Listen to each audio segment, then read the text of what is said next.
Hey guys, we're back in here for another video. In this video, I want to take a look at the AFX Electronic Control Station. So let's flip them over so you get a look at the front. And I love this thing. This is one of my favorite devices. And it counts laps via this thing here. And there's a reed switch in here, which you can open this up and put the reed switches directly under the track. And the reason why you might want to do that, because some cars don't register when they pass over. And the car that I had the most problems out of are the Tyco 440s. They had a thing with missing laps. And another thing about this, and if you watch my channel, you know what I'm about to say. It runs on batteries.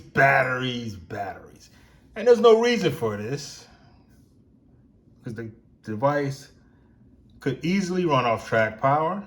And there is a tutorial on the internet, or a guy shows you how to wire it up without using batteries, but I didn't do that because I don't want to alter it, because maybe someday I might want to sell it. And once you alter things, they lose value. So I'm going to leave it like it is. Then again, I might not sell it because I do like it. It would be hard to part with. And I bought this guy from someone in Australia because it sold better down there. I think they marketed it more so down there and the UK instead of the US, which I have no idea why they did that, because this thing is cool as hell. But if you want one and you're in the States, you're gonna have to buy it from someone in the UK or Australia. So let's turn it on. Flip it back over.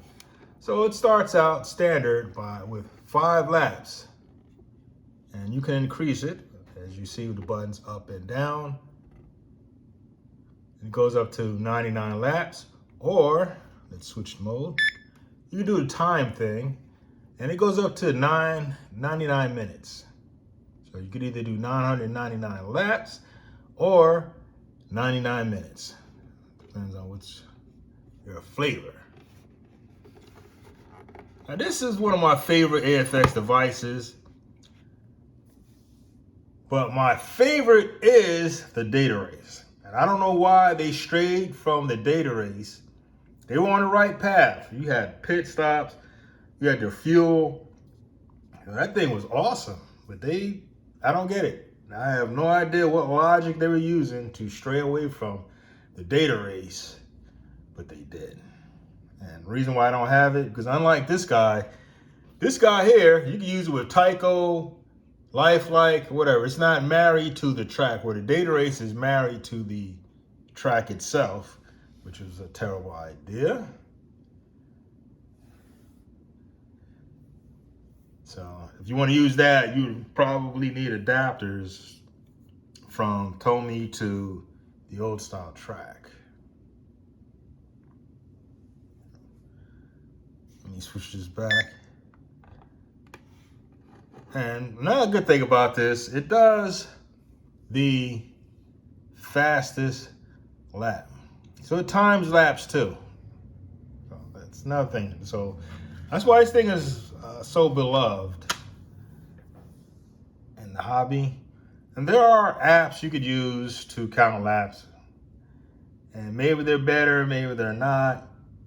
But the problem with that is it doesn't say AFX. There's something about when the device you're using says AFX. Makes it more special. So let's do the 5-lap race. Oh yeah, like I said, I don't know if I mentioned it. Maybe I'm slipping, because I am drinking gin and juice. But you can take the reed switches out here. There's screws in the back, so you're gonna do that. So let me put this on here. I got these guys here. So I'm just gonna I'm gonna race with my hand.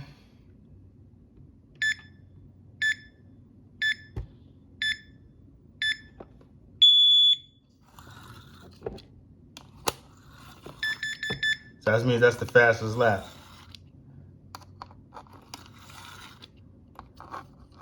Let me do one with this guy. That's his fastest lap.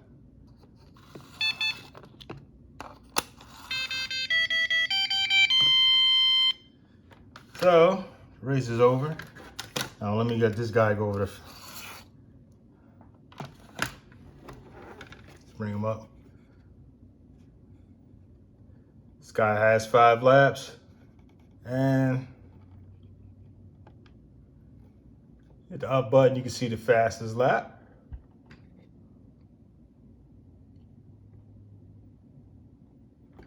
So the thing is cool.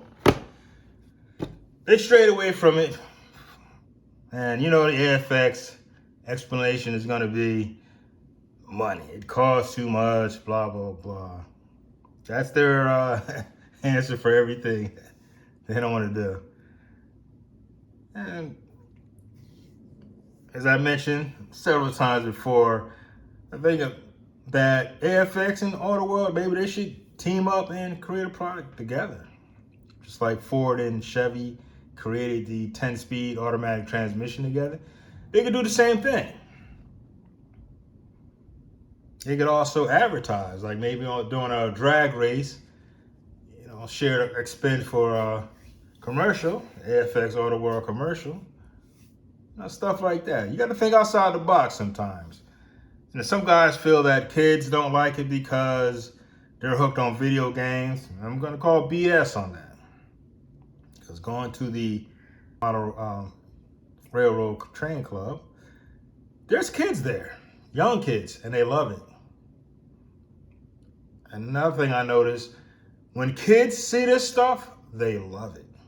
So that's the problem. They don't see it. It's not like when we grew up, you had commercials. At Christmas time, you had like a barrage of commercials. Tyco, Night Glow, AFX, Feel the Real, and all that stuff. So yeah, you got turned on by Hot Wheels, everything. We had all those commercials. They don't have that now. So all they have is the phone.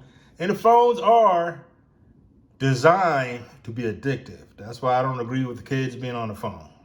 That's just my personal opinion. I can see it in my family. Kids, they're on the phone and they're hooked on it. They don't want to talk. They don't know how to communicate with other people. It's not good. You know, they should. That's my opinion. You're better off having them play with toys that they have to interact with their friends face to face. But anyways, guys, I'm not gonna long stroke it. Gonna wrap it up. Drop a comment below. Let me know what you think. What is your favorite lap counter?